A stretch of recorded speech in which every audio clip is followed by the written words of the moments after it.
Welcome back, welcome back, welcome back.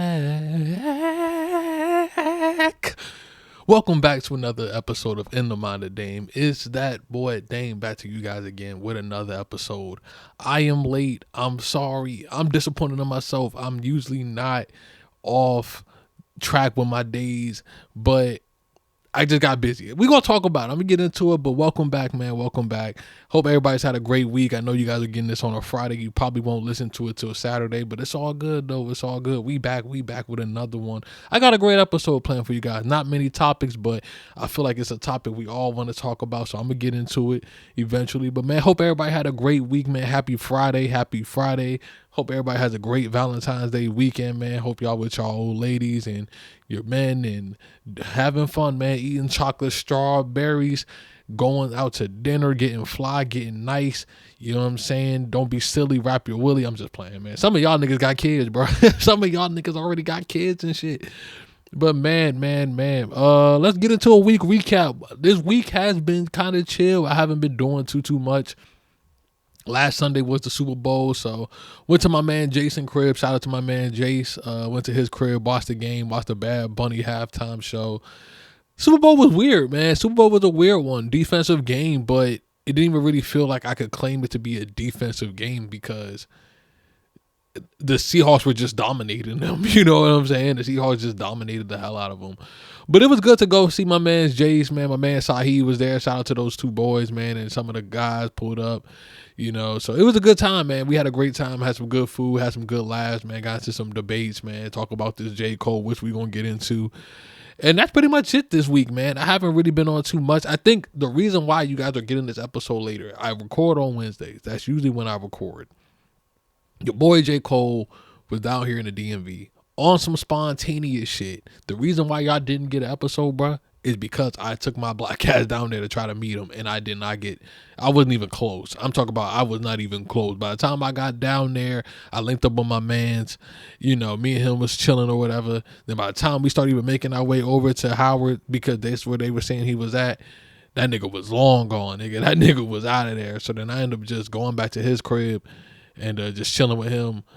And we just also, bro, also quick side note, I'm gonna put a poll up on Instagram, bro, because there's a new season of Love Is Blind, and if anybody know me, that's my shit. I ain't gonna lie, that show is a damn mess, and I feel like I would love to talk about that shit. So I'm gonna put a poll up on IG whether you guys will watch the show, and should we talk about it on the pod? And I hope you guys say yes, because this is my shit and it's so messy, and I'd want to talk about it.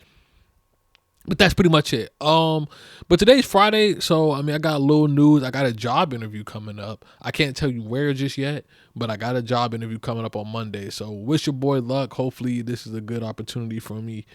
It's been interesting. This job opportunity I'm taking is me kind of taking life into my own hands and completely pivoting from what I thought I would do. I'm gonna still try to get into the tech thing, but I think this kind of job opportunity is kind of me and my opportunities and my interests and what I'm into and what type of work environment I'm looking to. Because I think now when it comes to life and shit, I kind of just want to do shit that I want to do. You know what I mean? I want to at least enjoy life for an extended period of time. And I think a good part of enjoying life, because we have to work, is to work in an environment. You know what I mean? I kind of just said money be damned. I mean, of course, you know, I got to make money. So, of course, the salary is going to matter. But I don't really think, for me, it's not like I'm trying to get into a specific career field. It's just more like this job opportunity might be better than just working at Walmart. So I'm going to see what that opportunity is hitting on. And hopefully it hits, bro. I really am excited to see, you know, how this opportunity could work out, because it could be a really dope thing. It's closer to my house compared to my current job.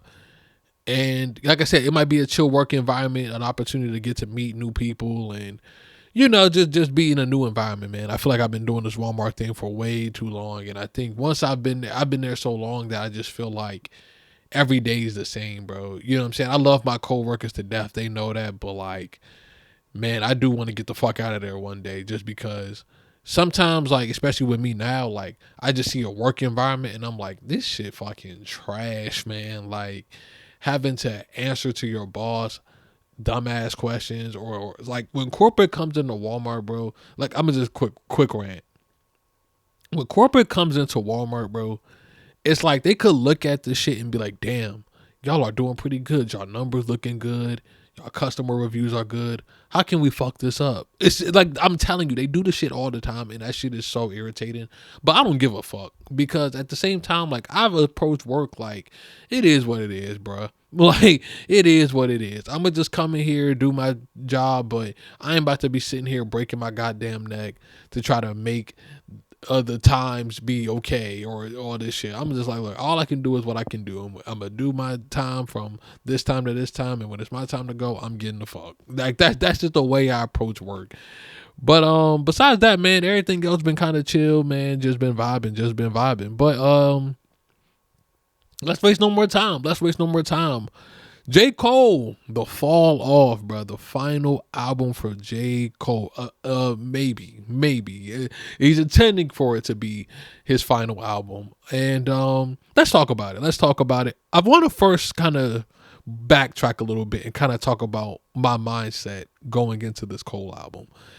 And, J. Cole announces, The Fall Off. This is his final album, or intending to be his final album. He's putting his all into this project.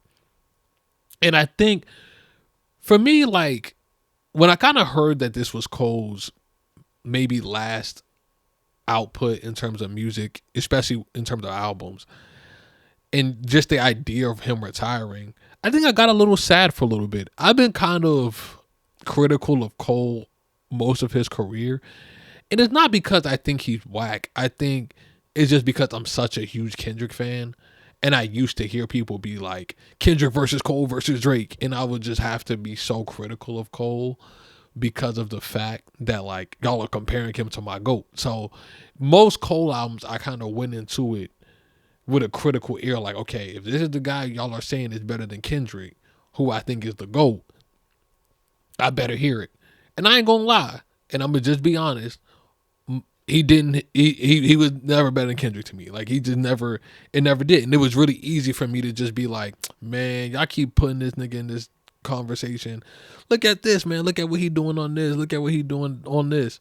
So I think when I kind of heard that he's retiring, I think my mindset kind of just went to just appreciation. I went back and listened to the earlier mixtapes, the warm up, Friday Night Lights, and it's like, I really just grew an appreciation, because I think, and I was having this conversation with my mans Watson and Justin in our music group chat, and we were just kind of talking. I was like, I think Cole was needed. You know what I mean?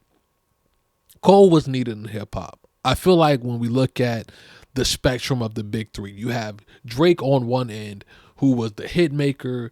You have Kendrick on the other end, who has just been making albums that speak to just the generation, black plight, the communities, just whatever you can think of, and the lyrical ability and talent that he has.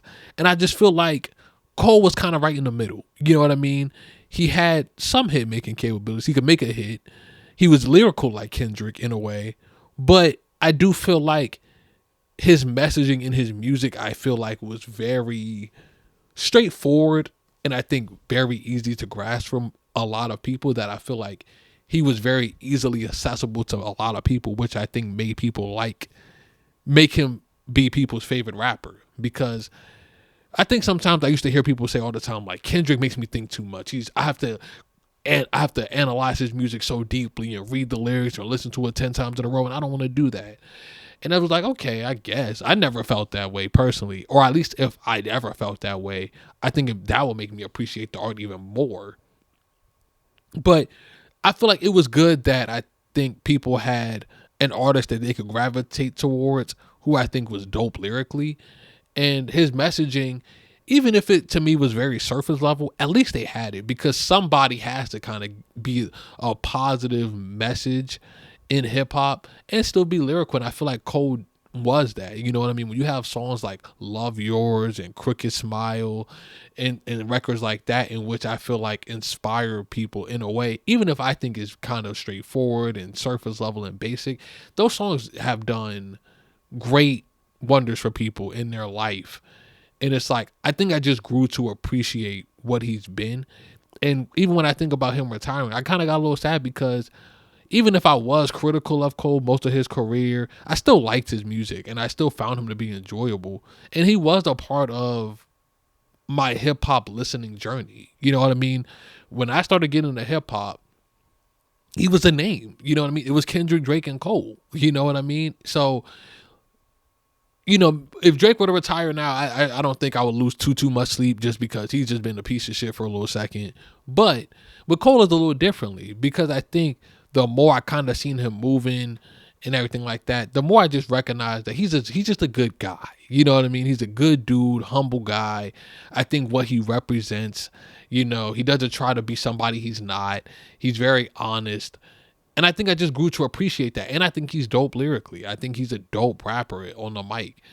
So I guess I just went into the fall off with a lot more appreciation for Cole and honestly rooting for him. Like, I really wanted this album to be great. I wanted him to leave on the highest of highs because that's what I think he deserves. He's had such a great career. He's done so well. And I think that, you know, he deserves this moment. So my thoughts on this album, let's get into it. This album is fucking amazing. Truly. I'm shocked at how much I listen to this album, how much I enjoy it, how good it is. And I really feel like this is my favorite Cole album. I think 2014 Forest Hill Drive, I think is still going to be people's favorite and everything like that. But I think in terms of a put together album, if you're going to leave, this is how you do it. Especially for Cole. I really feel like he did a great job. You get to Dish 29, and I think sometimes, this is just my interpretation of it, I could be wrong, but there's a really, really dope story being told. You start off with the intro, going back to Carolina, you know what I'm saying? He sets the tone, right? Then you go to 2-6. And he's introducing you to it, right? 2-6 niggas wild, bitch. 2-6 niggas wild. And he's rapping from a perspective of where he's at in the game, kind of giving you a picture of the environment. It's just a really dope way to set the tone for the album. Then you go to Safety. And it's Cole getting these phone calls from either one person from back home or maybe multiple people back home. And they're just checking in with him, telling him what's been going on. Yo, you see the girl over there, she's still bad. You know, just giving him, like, almost preparing Cole for what he's about to come back to when he comes back to Fayetteville. You know what I mean? You know, the gay guy, he passed away, and kind of reflecting on how they treated him and the growth they had in their mindset. Like, damn, we should have treated him better. You know, talking about just the violence going on in their area. And it just really sets a tone, right? So then you hear at the end of the track, Cole gets into the car. So then you go to Run a Train with Future. First off, let me say this, because me and my man Jason was debating this. That Future chorus is fucking heat. I don't care what nobody says. What Energy by Future. Future was like a great connector in this album. He was just a good vital piece to kind of just put him here. It was like almost like my man Justin had a good comparison, like Kodak in Mr. Morale. Like, his contribution to the album, I felt like was a very good pace. You know what I mean? And Safety is a track where it's like Cole is riding around Fayetteville and you can hear that he's like kind of losing his love for the area. You know, he's losing his his connection to the area. And I felt like that was super interesting because it's like, you know, like, I can feel that, you know, when you grow up in an area where it's such violence and it's almost just mindless violence, and now you're coming back home and you're almost a target. You know what I mean? Like, you're coming back home, you're the next big artist in the game, or you're at the top of the game at this time.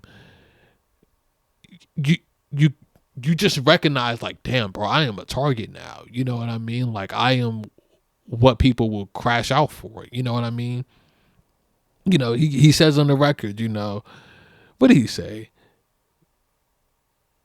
Man, it's just a really dope way he did this record, bro. Just talking about now I'm riding through the city streets looking for a memory to hang on. Going backwards like a penalty to see a younger me, but that day's gone. Wild times looking up at cloud nine, how high can Jermaine climb? Just super dope just to talk about just literally just feeling like this environment. What am I coming back to? You know what I mean? I'm coming back into this environment and it's a lot on this mental. So then after that, you go to Poor Thing, and what a track. And me and my man Justin was talking about it, and he was just like, man, it's so weird to hear Cole talking tough.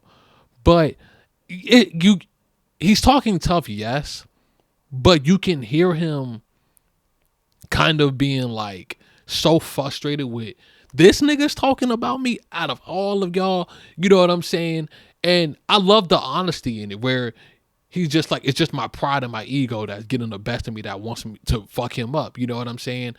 That his pride and ego took over so much that you almost are risking your life because when's the last time niggas caught a fade? You know what I'm saying? Niggas don't catch fades. Even he's saying, don't bring out no pistol, run me my fade, come get your issue, wanna get sprayed. Like, and if I take a L, I won't take it no way. You know what I mean? I thought that was a really dope way. And I thought the way, remember when niggas couldn't eat punk, bitch? Like, he was going crazy. What a dope record from him. That beat was hard.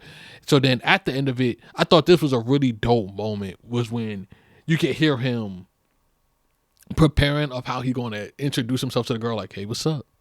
Hey, what's up?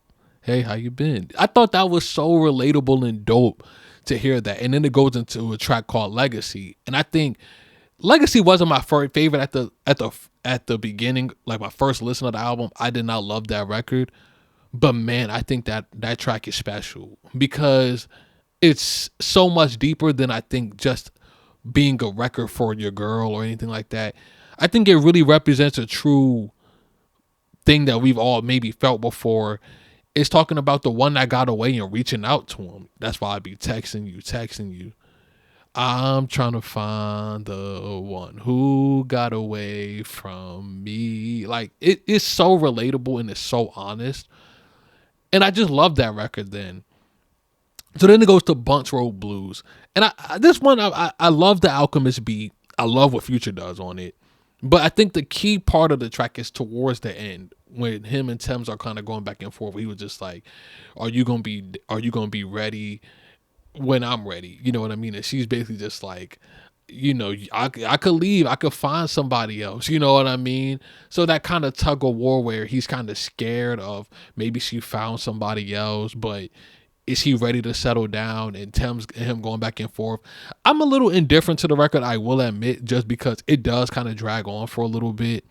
And I kind of am a little confused about like Cole's verse. Like, I don't know. It was something about that record where it's just like, it feels like it kind of just, I don't know. It just carries itself a little differently. I don't know. Then it goes to Who the Fuck Is You? And this record right here, I think is super dope because it's Cole kind of giving you another first world view of the environment that he's in, and he's just basically telling you like, yo, people will shoot you out here, people will do things for money out here. And then when the beat switches, he's basically talking about, hey, I'm not about to walk around here with my jewelry on.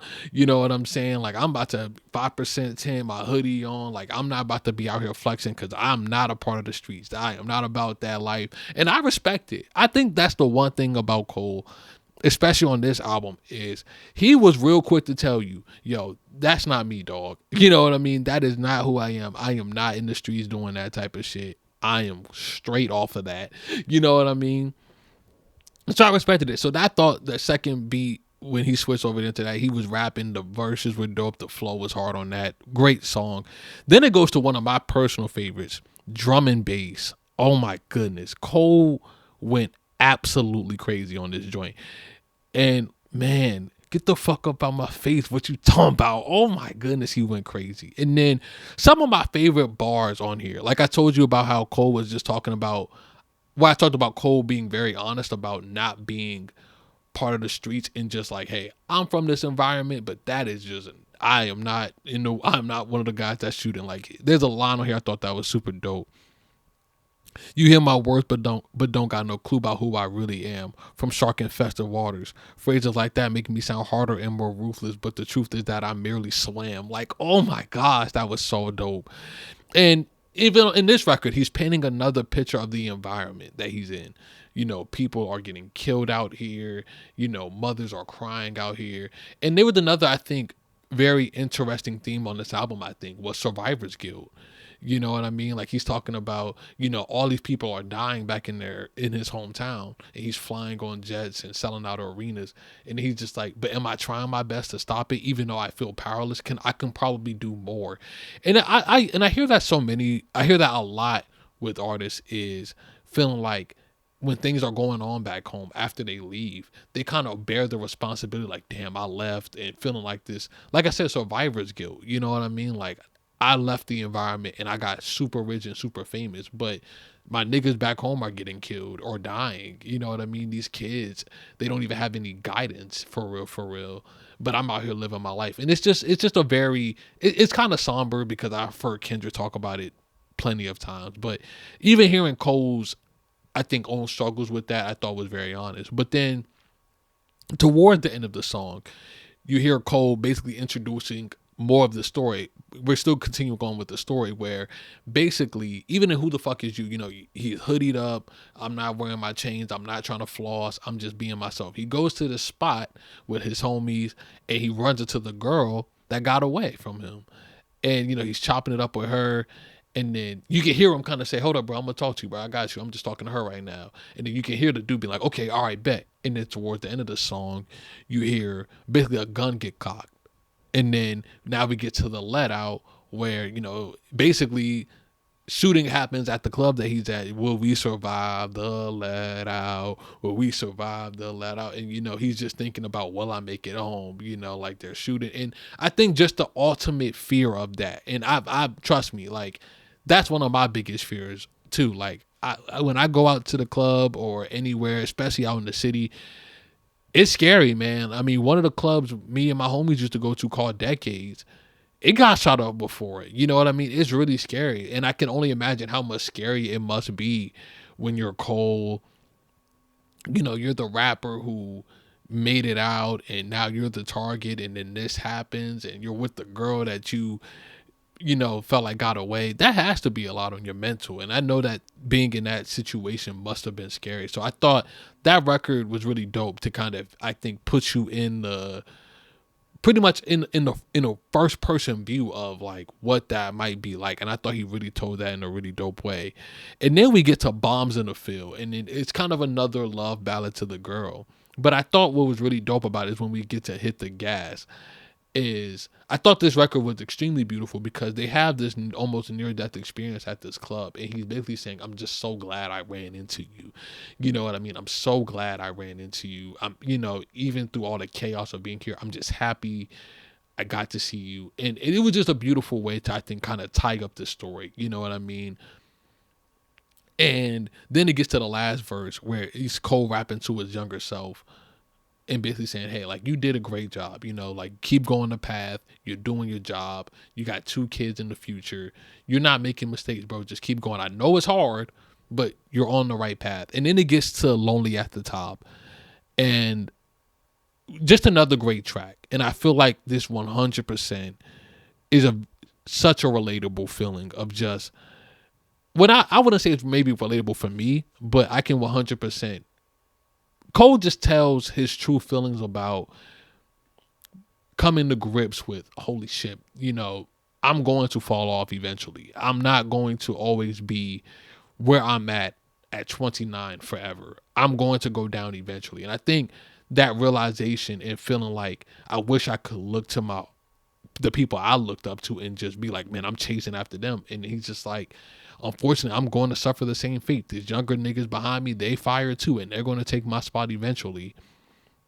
And I thought that was interesting to end out this 29, because it's like, damn, you had that thought at 29 already? Like you were already kind of considering that. But I'm pretty sure at that time, yeah, I mean, if you think about who was his influence at that time, I'm pretty sure you're probably thinking to yourself, damn, like, their best days are probably behind them. compared to, they probably had better days behind them than they had ahead of them. And I'm pretty sure even for him, maybe he struggled with that because 2014 Forest Hill Drive put him on such a high. It's like, damn, how do I top that? You know what I mean? Even if you are 29 and you have so much of your career left, that probably is a lot of pressure to try to top that album. You know what I mean? I remember what that album did when it first came out.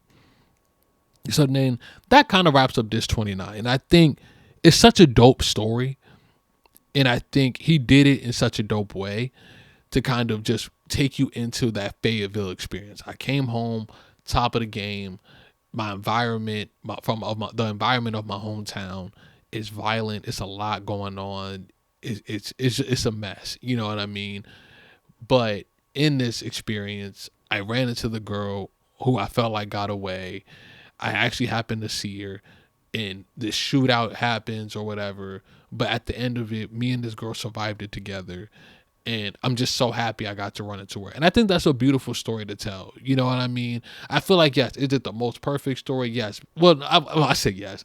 Is it the most perfect story? No. Because even I still have some questions like, is the girl he's referencing his old lady now? Like, is that his wife now? Because I try to look it up. Like, is J. Cole's current wife from there? And it was kind of like, no. So I guess this is just a different person, I guess, that he really must have been in love with at 29, and maybe it just didn't pan out. And I guess I still kind of wonder, like, you know, I just had like this idea of like, what if I had met J. Cole on Wednesday? I would have asked him, like, one, is the girl that you've been singing about in Legacy and Bomb in the Ville and Hit the Gas, is this the person you're currently with? Because if that is the case, if this is how you and your wife got together, amazing story. Like, amazing story to talk about how, you know, you felt like she was the one that got away, and, you know, just you were really willing to be like, you know what, I think I am ready to settle down with this girl.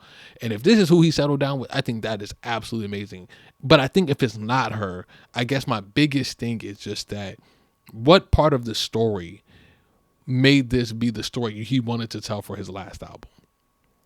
What about it? Is it the girl part? Is it the shooting part? And kind of recognizing that, oh shit, coming home is not the same as it once was when I was living here before I moved out.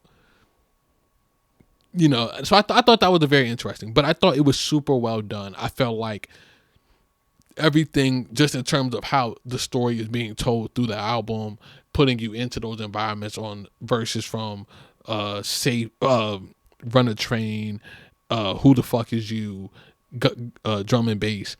I think putting you in that environment and kind of that constant reminder of, hey, this environment is not sweet. You know what I mean? Like, he has to move correctly. You know what I mean? Even in the let out, he was just like, damn, why the fuck did I come here with no security? You know what I mean? Like, he did a very good job of, I think, constantly painting that picture of, you know, I've seen shit here. You know what I mean? So I know that I can't come around and be playing around and thinking that I can move the same way I did before I left. So I thought that was a really dope story. And then we get to Diss 39. 39 intro.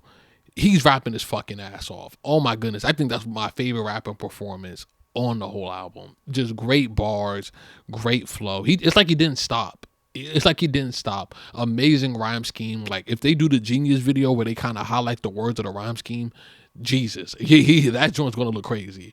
39 intro was a great track, and I thought it was very interesting from coming from Lonely at the Top to where he's rapping about like, yo, these niggas playing with my name. Okay, bet. And he just goes in there and just raps about how nobody can fuck with him on the mic. And I really thought that was dope.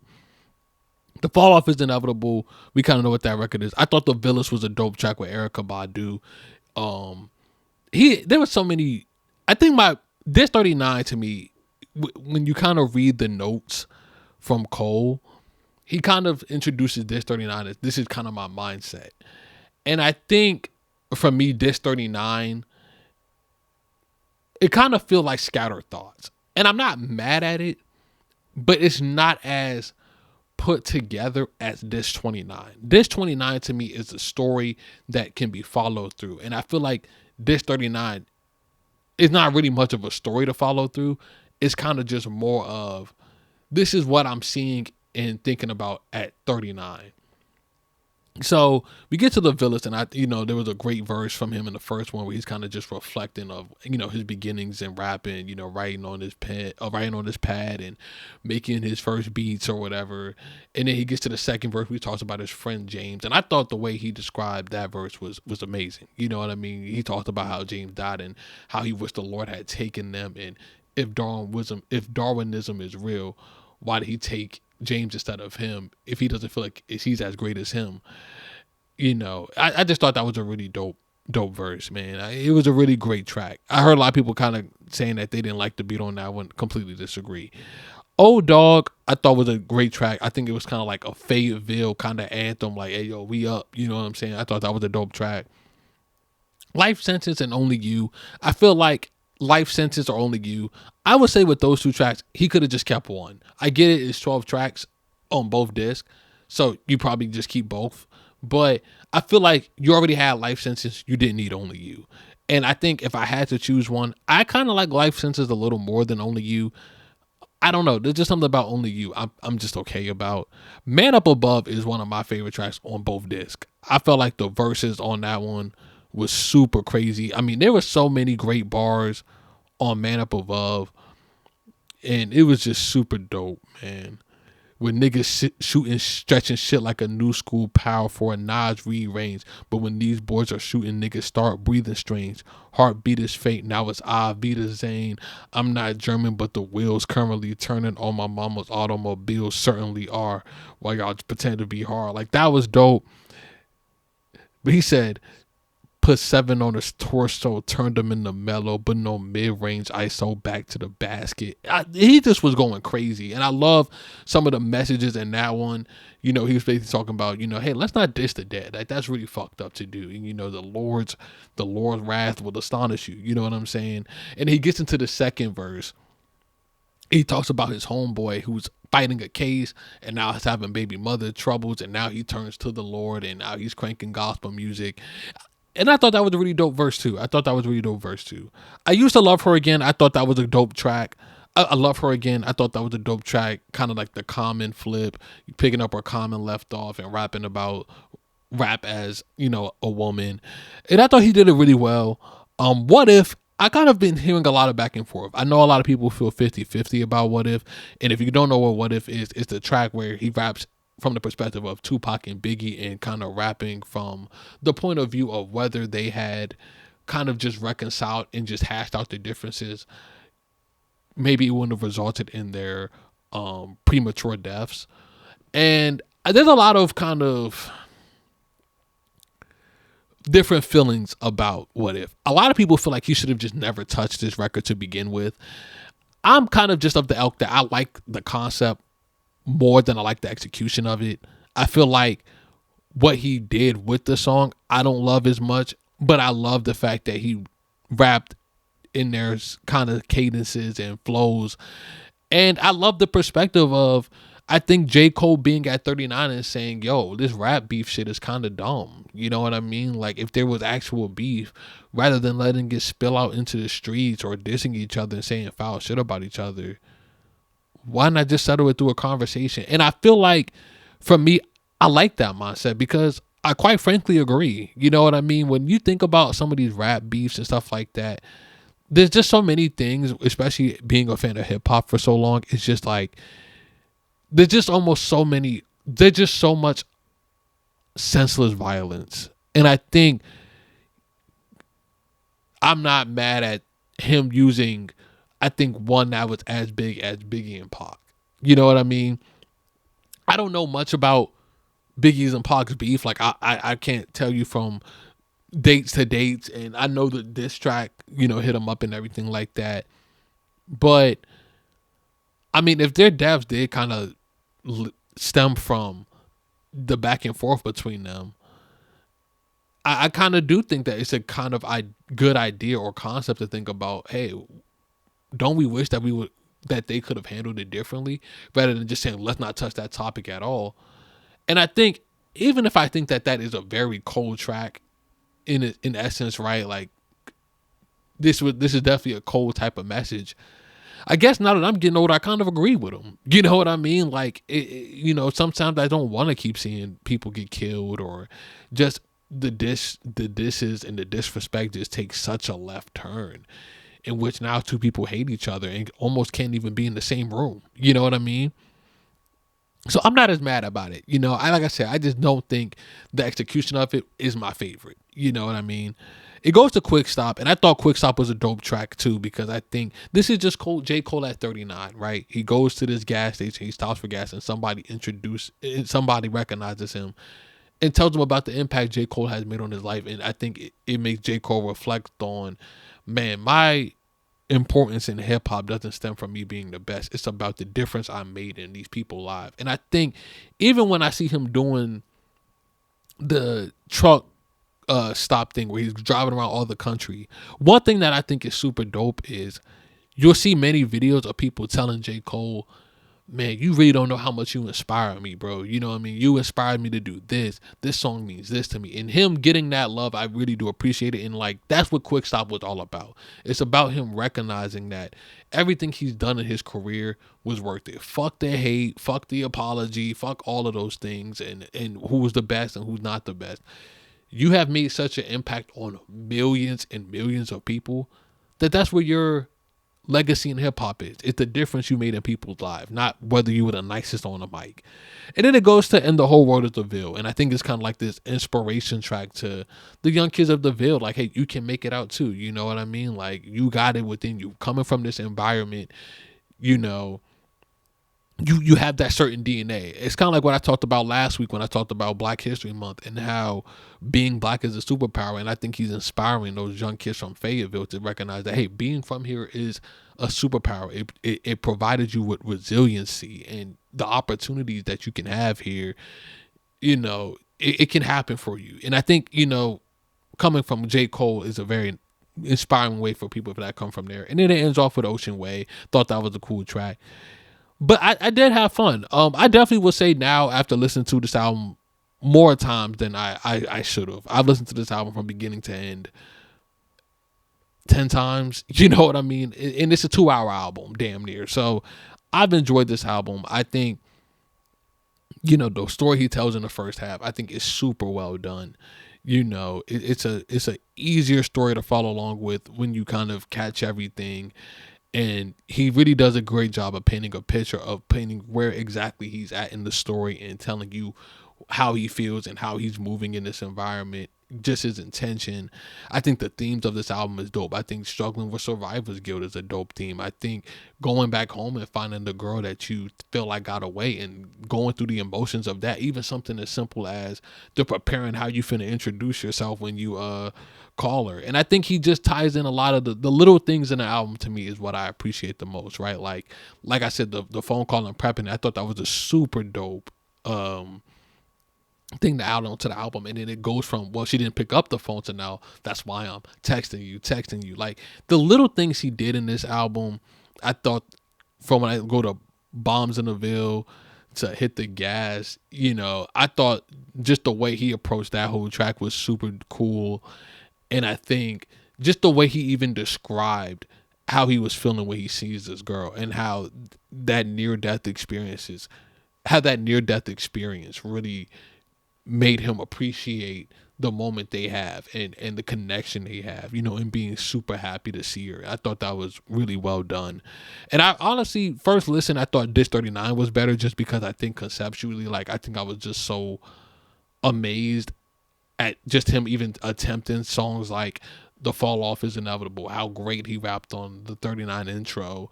Man Up Above, I thought just the way he's told the story of the dude in the second verse, his man's fighting the case and dealing with his baby mom. I thought the way he did that was super fire. The way he talked about his feelings around the death of his friend James in the Village, I thought it was super dope. I thought I Love Her Again, the way he did that was dope. I think I like the concept of What If. I think Quick Stop was a dope track. But the more I listen to it, I think the Diss 39, I think I find more things to kind of pick at it with, where I'm just like, these are a lot of scattered thoughts, and I feel like it's not as well put together as Diss 29 is, which I feel like everything feels super intentional.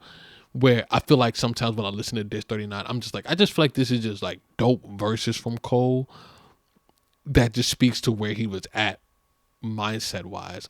And I think it's just sometimes I'm like, at 39, does J. Cole just sit back and think, what if Tupac and Biggie would have talked? Or is that just kind of a representation of what happened between Drake and Kendrick? You know what I mean? Like, is that what kind of inspired that train of thought?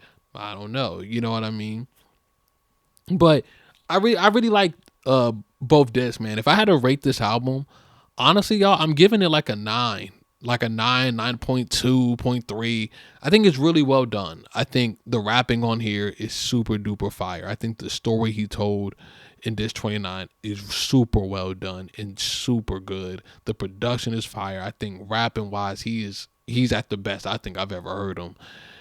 And yeah, I just enjoy it. For an hour and 41 minutes double disc, you know, I think for me, a lot of my vote really lays heavily in Diss 29, but I think Diss 39, I think, sometimes I think I just look at it, I listen to it, it's almost like, hey, here's another album, like bonus tracks, basically 12 bonus tracks. And I think the 12 bonus tracks I got, I enjoyed them, you know what I mean? So congrats to Cole on a great career, you know what I mean? If this is really the last album we're going to get from Cole, you know, I'm happy. You know what I mean? I've like I said, I think for me, it's been fun to be a Cole fan without having to think about having to analyze everything to compare to Kendrick. That conversation is done with. You know what I mean? Like, we all know Kendrick's the GOAT. You know what I'm saying? We've already settled that. I don't have to think about it no more. That conversation is done. We can appreciate Cole for what he's done. And I think what he did was super duper fire on here. I'm so happy for him and his fans who were really like rooting for him more than I was, most of his career. I do consider myself a Cole fan to an extent, but it's great to see the love that he gets from his fans. I really feel like for me, the criticisms of this album that I hear from a lot of the other podcasters and content creators and whoever you want to throw in there, I don't know if they're as valid. You know what I mean? I think when you really look at the story he tells in this 29, it's a really dope story. It's a really dope story. And I feel like we don't really get many ideas and concepts. I think it's better put together as what Cole did on this 29. It's very rare. We don't really get that very often. So yeah, man, like I said, I'm just happy, congrats on a great career. If this really is the end, Cole has accomplished more than a lot of people. Like, I don't really want to put a percentage on it, but he's been a top 3 guy, conversation guy for almost a decade plus. You know what I mean? And that's more than a lot of people can say. And he should be very proud of himself. If he goes on tour, I think this is a show I'm going to. I really want to celebrate this body of work because it's a great body of work. I really do want to celebrate this, at a concert. So shout out to Cole, man. Shout out to Cole. One last topic before we go. Super Bowl. We can get into a little bit of the Super Bowl. Not much to touch on the game. I think you guys know who I was rooting for. I was rooting for Sam Darnold. Because I love his story. I love the story of the guy who I think people kind of gave up on, and him turning it around and finishing the job and winning a Super Bowl.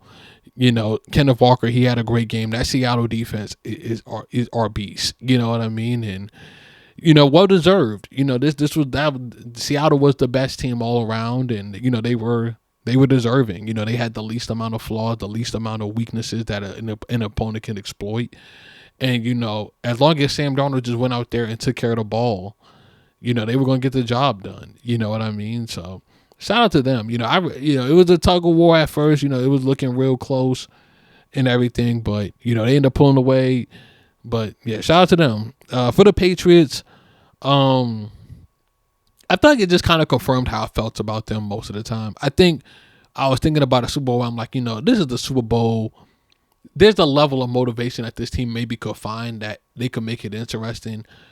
But I did kind of think, especially the way they lost the Super Bowl, is this team was kind of just lucky to get there. I mean, if C.J. Stroud doesn't throw 5 interceptions in the first half and Bo Nix doesn't break his ankle before the AFC Championship, or if Justin Herbert doesn't have one of the worst offensive lines of all time, the Patriots were not going to the Super Bowl, bro. I really do feel like they got lucky to be there. Like they barely made it, even with as many things that worked in their favor.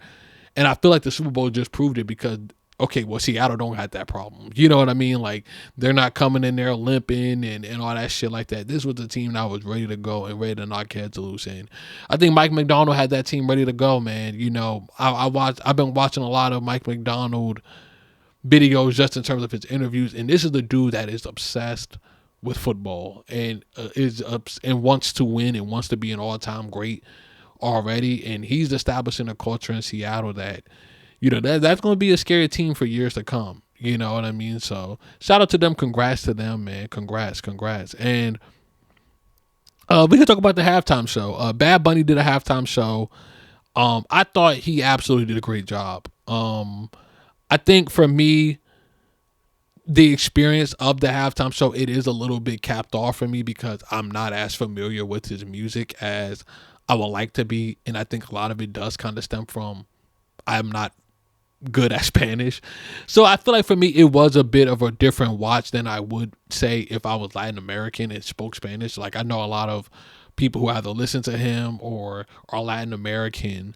You know, this performance really means something to them. And I think I'm happy that they have that moment, especially from just all the stuff that they've been through. You know, just watching Ice just do this to, you know, Latin Americans all across the country. And, you know, this performance is for them. You know, I think for me, I had my moment last year. You know, Kendrick is my favorite all-time rapper, and he gave one of the best Super Bowl performances I've ever seen. You know what I mean? It's going to be rated differently on everybody else's list, but for me, it's up there. You know what I mean? So I feel like I had my moment last year to where even if I am not as connected, you know, musically to this performer because it's a different language and it's with music I'm not familiar with. I think the messaging and everything to me is what's the most beautiful part of it for me and the most, I think, enjoyable. Well, I would say enjoyable. I would say it's the part I connect to the most. And the one I'm like, yes, that made a great performance for me. Just the spread of love, the spread of his culture and all the things he did there, you know, bringing the young boy from Minnesota and giving him his Grammy. You know, when he starts off the performance, he's in the field to represent, you know, immigrant workers, you know, working in the field and having that dope wedding and the dancing and just all those things that he did in his performance was really dope. And like I said, unfortunately, I wasn't able to connect to it as much just because I do feel like I'm just not as familiar with his music. And I do feel like I was a bit lost in terms of just a couple of the things in terms of just what he was saying and everything like that, just because I couldn't, you know, decipher it. But besides that, I thought it was a great performance as well. And like I said, I think for a lot of people who are Latin American or identify or just have a much better understanding of their culture than I do, or just even his music in general, that those people deserve that moment. You know, it's a moment for them that they'll never forget and deserve. You know what I mean? They've been through so much. Immigrants get treated so poorly over here, and I think to have them represented in such an amazing way with that Bad Bunny performance is what they needed. You know what I mean? And means something. And I think for me, that's greater than me being like, oh, well, I didn't understand what you were saying, so it sucked. No, bro, like I had my moment last year. You know what I mean? Quite literally, I couldn't have asked for a better moment. My favorite rapper of all time did it. You know what I'm saying? So for some people, that's Bad Bunny. Some people, Bad Bunny is somebody's Kendrick Lamar to me. You know what I mean? So I can't be mad at it. And I think when you spread a message that I vehemently agree with, I can't be mad at it, man.